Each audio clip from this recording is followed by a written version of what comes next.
네, 여기에 18절에 베레스의 계보는 이러하니라. 베레스가 누군지 알죠?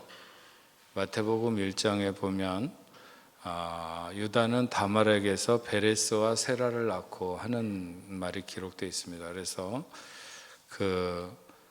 유다가, 야곱의 넷째 아들 유다가 자기의 며느리였던 다말과의 사이에서 아이를 낳게 된 아이가 베레스와 세라죠. 거기서부터 이렇게 쭉 기록해가지고 다윗이 태어나는 데까지를 오늘 우리가 읽은 말씀에서 기록하고 있는 것입니다. 네.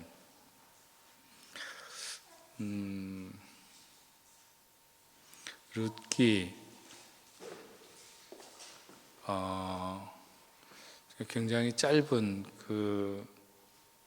사사기하고 사무엘상 사이에 끼어 있는 4장으로 이루어진 아주 짧은 말씀이죠. 그런데 이 룻기 말씀이 담고 있는 내용이 굉장히 풍부하고 또 매장 매절 모든 것들이 굉장히 우리에게 주는 교훈의 말씀들이 굉장히 놀랍고 깊습니다. 그래서 오늘은 룻기에 대한 개론, 그러니까 룻기의 주변 상황, 룻기를 공부하기 위해서 말씀을 듣기 위한 어떤 이해를 돕는 그런 말씀을 오늘 하고요. 그 다음에 다음번서부터 해서 14번에 걸쳐서 룻기를 좀 자세하게 4장까지 있는데 14번을 한다는 게 굉장히 이렇게 많이 잘라서 이렇게 우리가 생각을 할 수 있잖아요. 그만큼 룻기가 굉장히 풍성한 은혜를 담고 있다.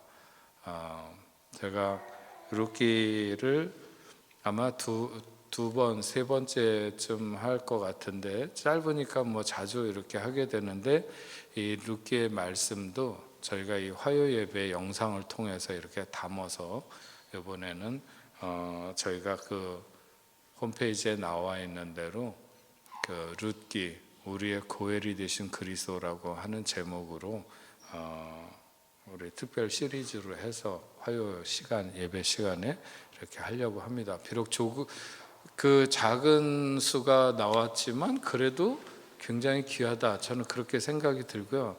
오늘 우리가 낮에 성경 공부하면서 그런 거를 했어요. 하나님 앞에 우리가 어떤 일을 할 때 어떤 사람이 행복한가? 자기를 평가절하하는 사람이 행복하다는 거예요. 근데 제가 가만히 이렇게 하다 보니까는 오늘 PPT 하는 사람이 없어갖고 미니 자매가 했는데, 야, 우리 교회는 박사가 저거 PPT를 넘겨야 돼.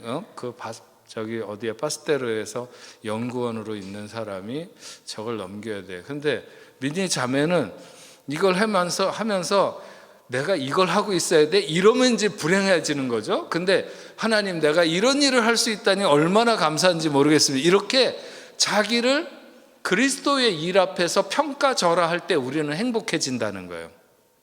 믿습니까? 자기를 평가절상하는 사람 있잖아요. 내가 어떤 사람인데 감히 나한테 그런 걸 시켜? 아니면 목사님 할 일 있으면 연락하세요. 이렇게 얘기하는 사람은 할 일 없어요. 그런 사람은 저도 별로 시킬 일이 없어. 그렇지 않고 내가 무얼 하든지, 그죠? 집사님 오늘 공부한 거 그거죠. 그거야. 오늘 공부한 내용 중에 한 가지가 바로 그런 거예요. 근데 그래서 굉장히 귀하다. 여러분들을 상대로 해서 이렇게 룻기를 다시 우리가 생각을 하고 은혜 받을 수 있는 게 굉장히 좋다. 그렇다고 해서 여러분들만 오면 안 되고, 아직 본격적으로 시작하지 않았으니까 여러분들 좀 전도를 많이 해갖고 같이 나와서 하나님의 말씀을 들으면 좋겠습니다. 룻기를 보면 역사적으로 살펴보면 룻기는 사사들이 치리하던 때, 그러니까 사사가 치리하고 왕으로 넘어가기 직전쯤에 있었던 그런 일로 볼 수 있습니다.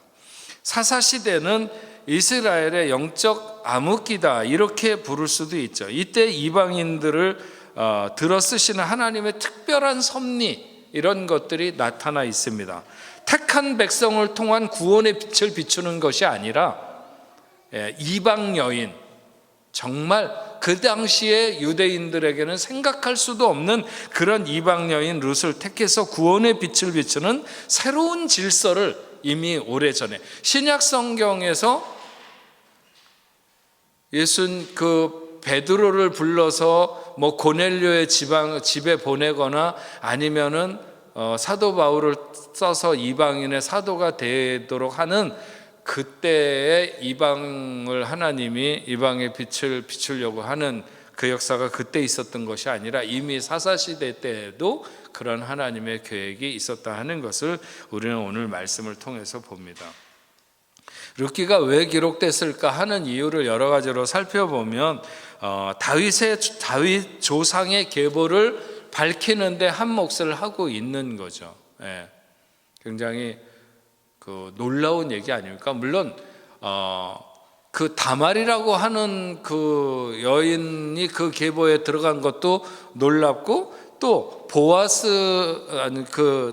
누구예요? 라합이 들어가는 것도 놀랍고, 그 다음에 오늘 룻이 예수님의 계보에 들어가는 것도 놀랍고, 굉장히 다 놀라운 일들이죠.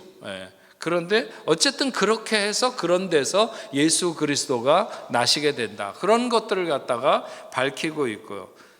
특별히 그 룻의 효심에 대한 이 칭찬, 그것을 높이 사는, 굉장히 아름답지 않습니까? 이 이야기의 전개가 굉장히 아름답고, 물론 현실적으로 볼 땐 굉장히 힘들고 어려운 막막한 시간들이 그 여인들에게 있었겠지만, 그럼에도 불구하고 정말 역사의 어떤 물줄기를 바꿔놓는 놀라운 일을 이루게 되는 것을 보여주게 되는 거죠. 뿐만 아니라 자격 없는 여인을 자격 있도록 허락하시는 하나님의 큰 사랑, 그런 정말 뭐랄까요, 이름 없이 묻혀야 당연할 것 같은 한 여인, 모압의 여인을 이런 다윗의 왕가에, 유다의 집안에, 또 아니면 뭐랄까, 예수 그리스도가 탄생하는 그 족보에 한 줄기로 이렇게 세우시는 것을 볼 수 있습니다. 보잘것없는 이방 여인을 들어서 다윗의 왕권과 그의 후손으로 태어날 메시아의 왕권을 준비하시는 하나님의 섭리가 이 책 속에 드러나 있고요. 룻에게 고엘의 역할을 수행하는 보아스가 잘 드러나 있잖아요. 고엘이라고 하는 것은 우리가 앞으로 계속 생각하겠지만 기업 물을 자, 기업 물을 자를 고엘이라고 그래요. 그런데 이 룻에게 고엘의 역할을 수행한 보아스는 결국은 우리의 주님을 예표하는 것이죠. 주님이 우리에게 그리스도가 우리에게 고엘이 되신다라고 하는 것이 이 룻기의 어떤 결론인데, 바로 이 보아스가 룻에게 그런 고엘의 역할을 하듯이 그리스도가 우리에게 그런 고엘이 되신다라고 하는 것을 예표적으로 보여주는 게 룻기의 기록입니다. 이방인과 같이 되었던 우리가 예수 그리스도의 구속의 사역으로 하나님의 기업을 풍성하게 누릴 수 있는 그런 보장을 받게 된 것이죠. 자, 그러면 룻기가 기록되어 있는 이 사사의 시대의 끈 무렵, 그때는 어떤 시대였는가 살펴보면, 왕이 있으나 왕을 인정하지 않는 시대, 하나님이 그들에게 왕이었지만 하나님이 왕이 되지 못한 그런 시대라고 말할까요? 그래서 그 사사 시대에 대한 많은 기록이 뭐냐면, 사람마다 자기 소견에 오른 대로 행하였더라, 이런 말이 가장 많이 나오고 있는 거예요.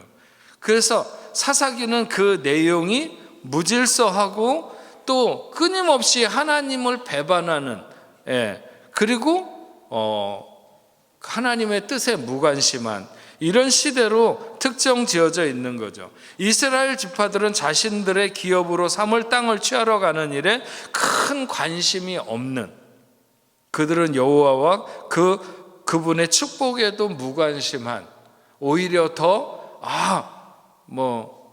당시에 그 가나안 땅에 많은 사람들이 가지고 있었던 바알이 우리의 풍요의 신이다 어쩌다 하는 것에 더 관심을 기울이는, 그래서 늘 얻어맞고 늘 이렇게 압제당하고, 그러다가 이제 정말 죽을 것 같으면 하나님 잘못했습니다 하고 돌아와서 하나님이 또 살려놓으면 또 조금 지나가지고 또 몇십 년 지나서 또 그렇게 가고, 이런 것들이 계속 반복되는 그런,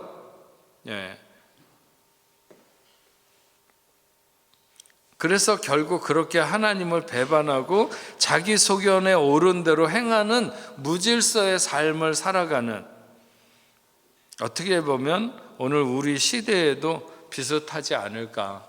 다 각자가 다 지가 옳은 대로, 지 마음에 옳은 대로, 그러니까 소수의 의견, 소수자라고 하는 게 뭐예요?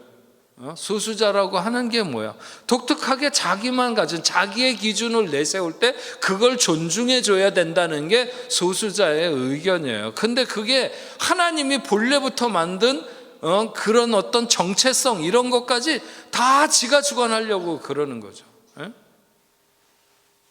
아무도 못 건드리게, 아무도 터치 못하게, 그렇게 얘기하는 거예요. 그게 도덕적으로 옳으냐 안 옳으냐 그런 거 따질 필요 없어요. 그냥 내 생각에 아니면 내 느낌에 나는 싫다, 나는 이러고 싶어, 그런 거죠.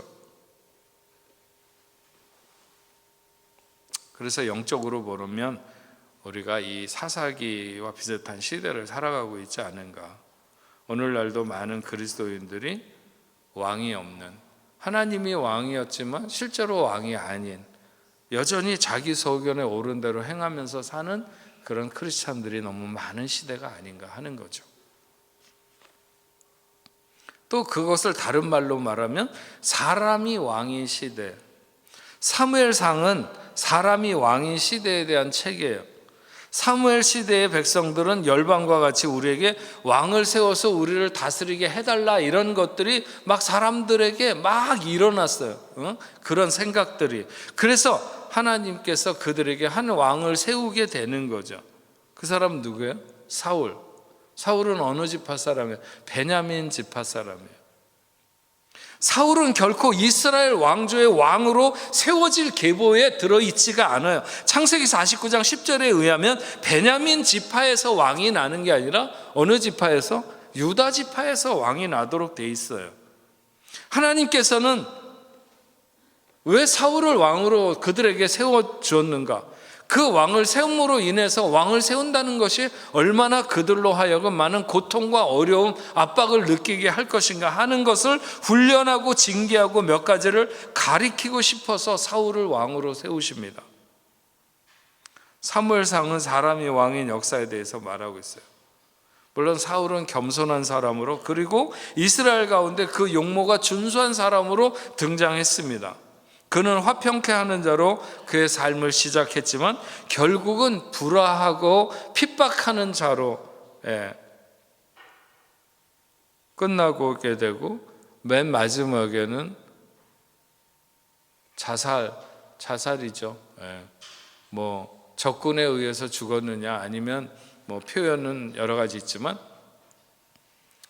자기가 스스로 죽은 것으로 이렇게 보여집니다. 그런가 하면 그 다음에 사무엘 하에서는 하나님이 왕이신 시대, 사무엘 하는 그렇죠. 하나님을 주권자로 세우고 하나님을 주권자로 인정하는, 왕에 의해서 왕이 인정되는 게 사무엘 하예요. 그게 바로 룻의 후손인 다윗이 하나님을 왕으로 섬기게 되는 거죠. 다윗은 하나님의 마음에 합한 사람이었잖아요. 다윗은 예수 그리스도처럼 유다 지파에 속해서 베들레헴에서 태어났습니다.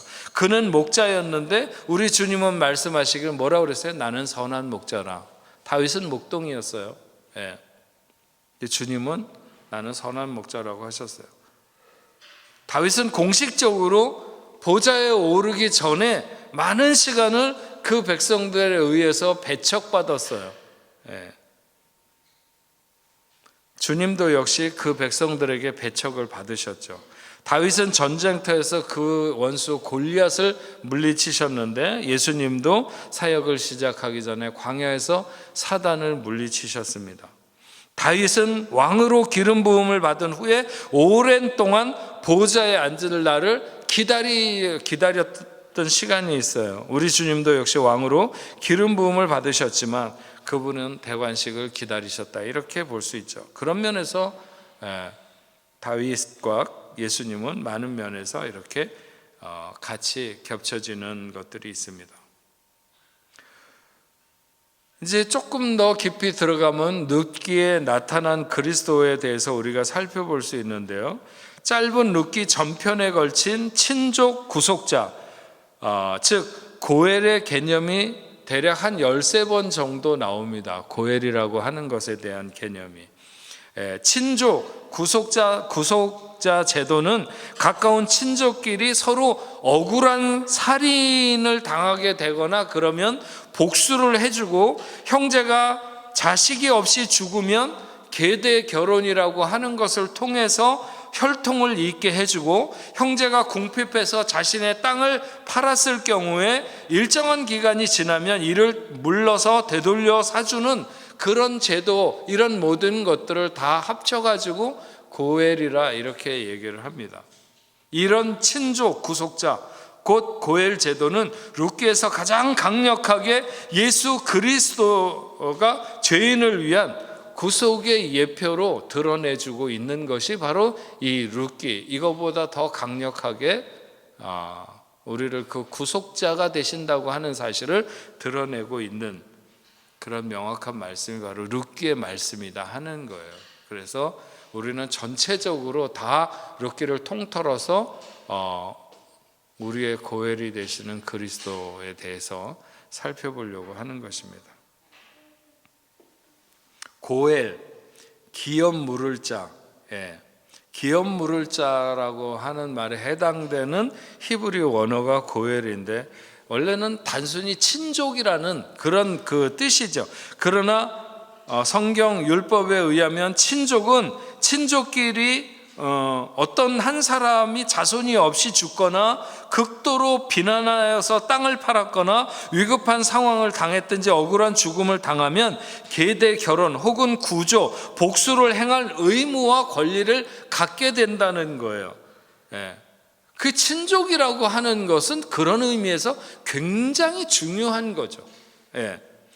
그래서 히브리어의 고엘은 상황에 따라, 즉 고엘이 행하는 역할에 따라서 보수자 혹은 기업 물을 자, 뭐 이런 여러 가지 것으로 번역을 하는 거죠. 대신 복수를 해주는 사람도, 대신 기업을 물어주는 사람도, 이런 것을 다 고엘이라 이렇게 말합니다. 희년이라고 있죠. 희년. 7년이 7번 지나가고 난 다음에 7년에 한 번씩 안식년인데, 그것이 7번 지나가고 나서 50번째 맞게 되는 해, 그 해는 아주 굉장히 큰 기쁨의 해죠. 그때를 가리켜서 희년이라 이렇게 얘기를 합니다. 이때는 땅에 농사를 짓지 않고 휴경을 하고, 그 다음에 많은 사람들이 서로 주고받던 모든 빚을 탕감해 주는,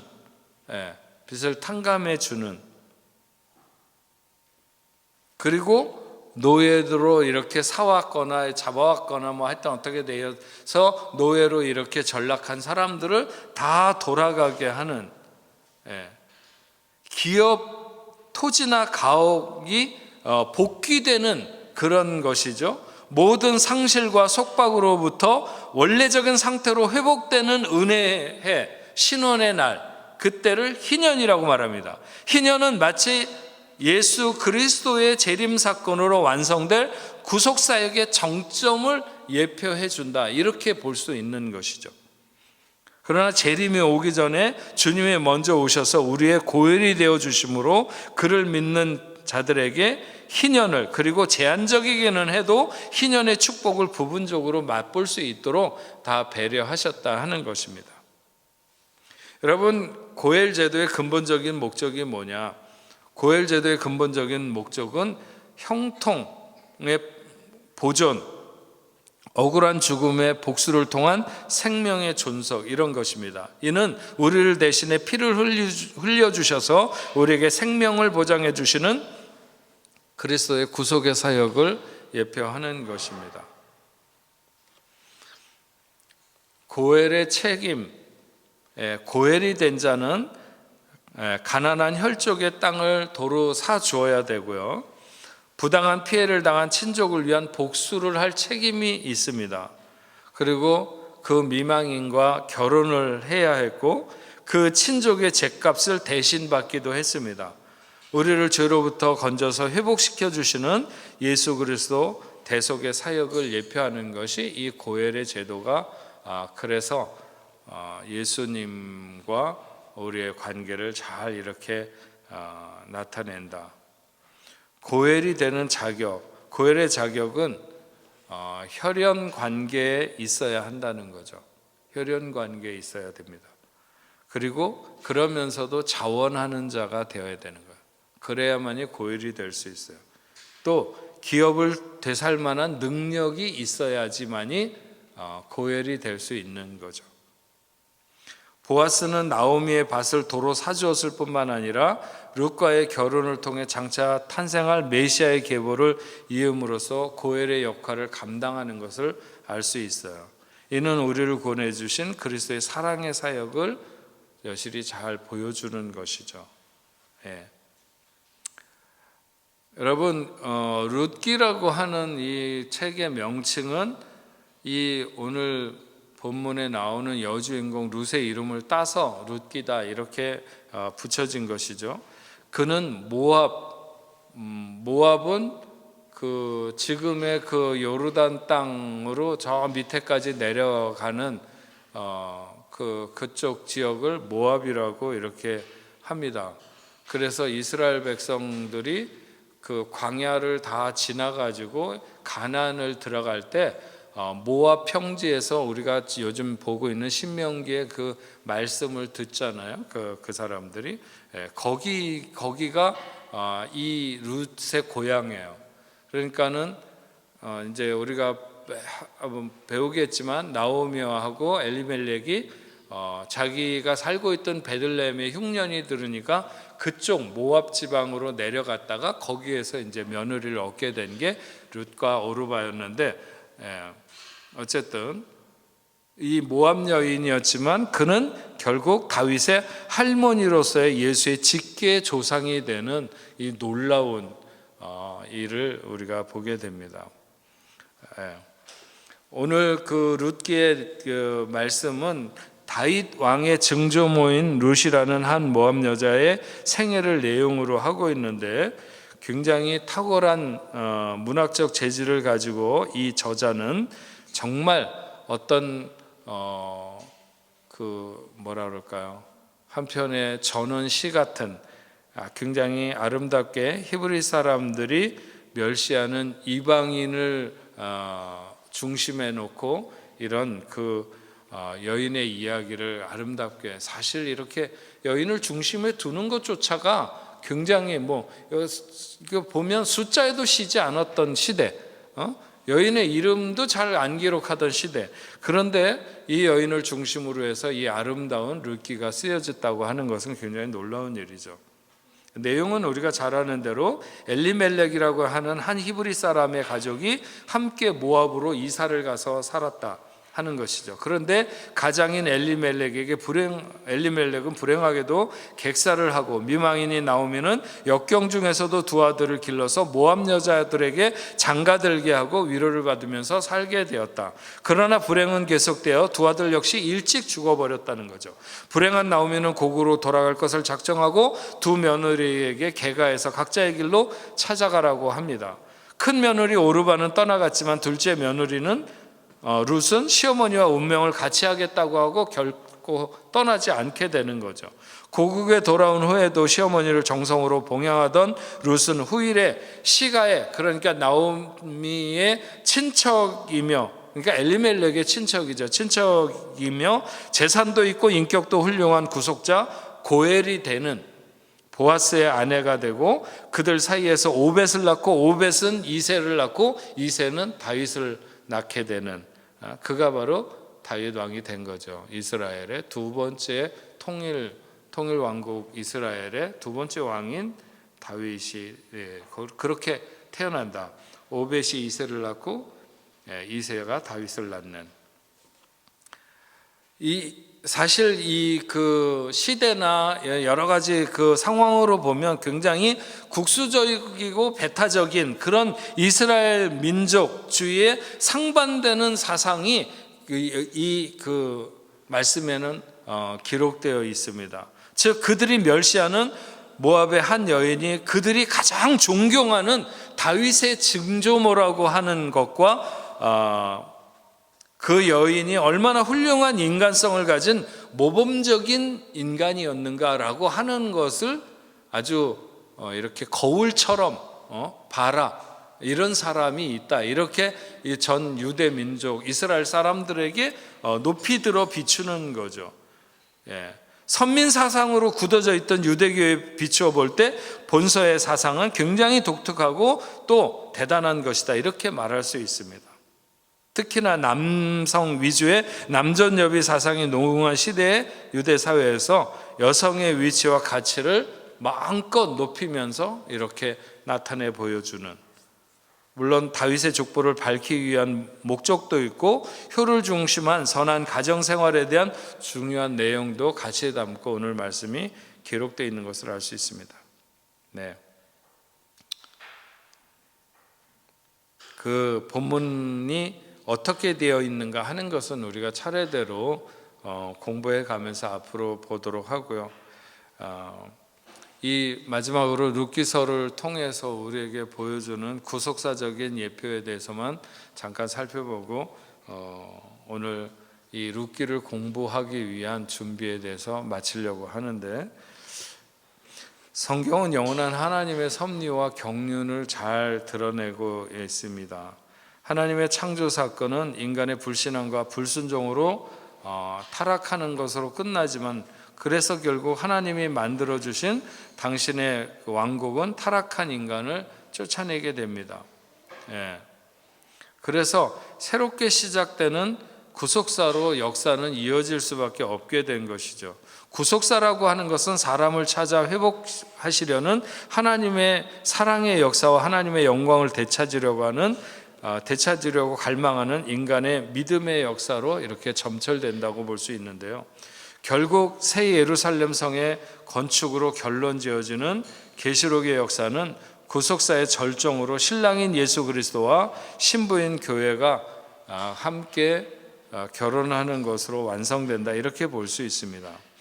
하나님은 타락한 인간을 구원하여 그들을 성숙시켜서 당신의 독생자의 배필로 세우시기를 원하셨는데, 그리스도는 이 땅에 당신의 신부를 찾아오신 것이다, 이렇게도 말할 수 있죠. 오염된 그들을 정결케 하셔서 결국 신부로 세우시고 그들과 결혼하여 하나로 연합시키시는, 창세기에서부터 여호수아서까지 그리스도는 가나안으로 예표되고 있습니다. 하나님의 약속은 어느 시대 어느 사람에게든지 풍요와 영광의 상징인 가나안을 약속해 주셨는데, 사람은 약속의 땅을 얻기까지 계속 은혜의 보좌 앞에 나가서 하나님과 교통해야 되는 것입니다. 마침내 여호수아에서는 약속된 땅을 찾아 침노함으로 그 천국을 누리는 전쟁의 역사, 승리의 역사를 기록하고 있습니다. 이스라엘은 하나님에 의해 선택되고 부름받았고 구속받았고 훈련받았고 성숙되었고 신부로서 예비되었고 그 땅을 얻기에 합당한 그런 자격을 얻게 됩니다. 그들은 풍성하고 충만하신 만유가 되시고 만유 가운데 계시는 그리스도를 얻고 그 땅에서 풍성함을 누리기 위해서 앞으로 계속 전진하면서 살아가는 삶이 되는 것이죠. 그 땅을 준비하시고 400년을 기다리셨고 또 다시 40년을 훈련시켜서 결국 자격자로 세워서 그 땅을 얻게 하시는 그런 하나님의 역사를 알 수가 있는데, 근데 그 땅에 살아가는 그 사사시대의 사람들이 다시 타락한 것을 알 수 있습니다. 그들이 결국 하나님이 그렇게 아름답게 마련한 그곳을 또 그들의 정결함을 잃고 그 땅의 풍요를 잃어버렸고 대적들의 놀림거리가 되고 착취와 고통을 당하게 되는, 그렇게 된 것이죠. 그러나 룻기는 이런 타락한 가운데 이방의 불행한 여인이 준비된 신랑 보아스를 만나서 그 신부로 세워지는 과정을 아름다운 한 폭의 그림과 같이 우리들에게 보여주면서 우리들의 삶에도 똑같이 적용되는 이런 아름다운 역사를 펼쳐놓고 있는 것을 알 수 있습니다. 모압 여인 룻은 다윗 왕의 증조부인 보아스와 결혼함으로써 그리스도를 낳는 일에 쓰임받게 되는 것을 알 수 있습니다.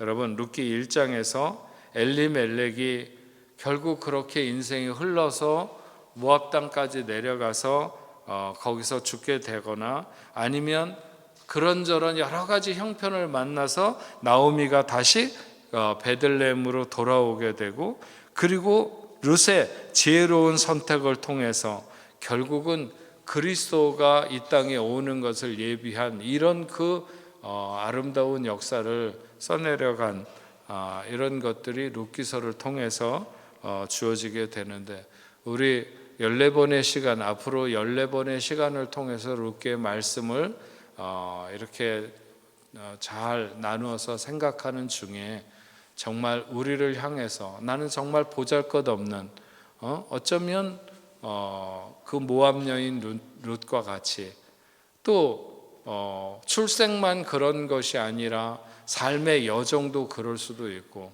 정말 이루 다 내가 상상할 수도 없는 그런 환경과 여러 가지 처지에 놓인다 치더라도 그래도 우리를 사랑하시고 우리를 위해서 계획을 가지고 계신 하나님의 계획, 기꺼이 내가 너의 고엘이 되리라 하신, 그래서 우리에게 다가오신 그리스도를 이 룻기를 통해서 보면서 하나님의 풍성한 은혜에 젖는 그런 시간들 화요 예배가 되시기를 바라고, 그래서 우리 화요 예배를 통해서 특별히 앞으로 이 룻기를 통해서 고단한 삶, 위로가 필요하고 또 풍성한 사랑이 필요한 우리에게 말씀하시고 우리를 안아주시는 그런 놀라운 은혜를 누리는 여러분 되시기 바랍니다. 우리 흩어져서 기도하도록 하겠습니다.